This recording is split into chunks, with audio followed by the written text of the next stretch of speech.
This is the final resting place of Lynn and Edna Pawdy, who were married in June 1926. Edna Pawdy was my maternal grandmother. She was the mother of my mother, Fern Lena Boson. Edna was born Edna Hokie. Her Indian name was Begetai, meaning woman of white spirit. An older Kiowa man saw her playing as a little girl, and she had a halo of light around her, and so he called her Woman of White Spirit. And she gave that name to me, so my name now is Begetai. My grandfather, Lynn Pawdy, had two names, Pa Ante, which means walking buffalo.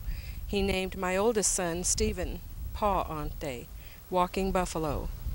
He had another name, a boy named Tanehadal, running bird, which was also the name of his father. Lynn Pawdy was a Methodist minister, and I grew up in the Methodist church all around this area. Over to the right in the background, you can see the little white church, Cedar Creek. That was my grandfather's first church, and the church that we came to after he graduated from Southern Methodist University, Perkins School of Theology. And that was his first church. And he went on to have many churches in the Oklahoma Indian Mission and served the Indian people, the Kiowa people, and other Indian tribes here in Oklahoma very well. They also had a record business that they started as historical collection of stories and songs of all Indian tribes, from Canada to Mexico, Southwest to Northeast. And that collection is called Songs of the Red Man. The American Indian Sound Chief is the business name. We have now incorporated those collections of songs and stories into the Lynn Pawdy Foundation, from which several new projects will emerge as years go by. They were both Kiowa, very proud of their Kiowa tradition. My grandfather taught me many things of the Kiowa history.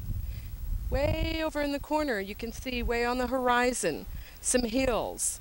That's where my grandfather lived and raised and rode horses along those hills with his young brother, Richard. He told me many stories of his growing up.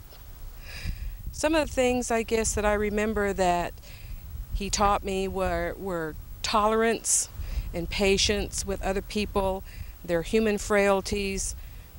To remember, people are trying. They're trying to be good. They don't necessarily try to be bad. So it's all right. Let them go. Forgive them. And those are some of the things I remember. And as I go through my life now, and I come upon a decision that has to be made, I think, what would Grandpa say? What would my grandmother say? And so that's how I live my life, in trying to remember how they lived their life.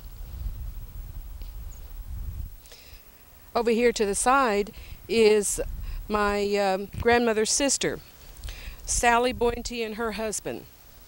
They lived their whole lives together, all of them, side by side. And so in death, here they rest together, side by side. Sally was my friend.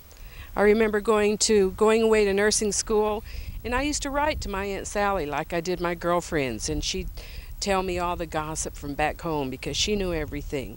She was really funny. I really enjoyed my Aunt Sally and my Uncle Bill.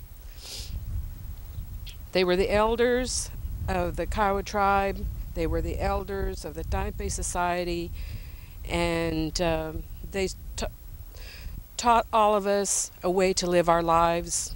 They taught us how to be Kiowa. They taught us how to be Indian, and they taught us to be proud. We miss them every day, and we thank God that they were in our lives. That's all.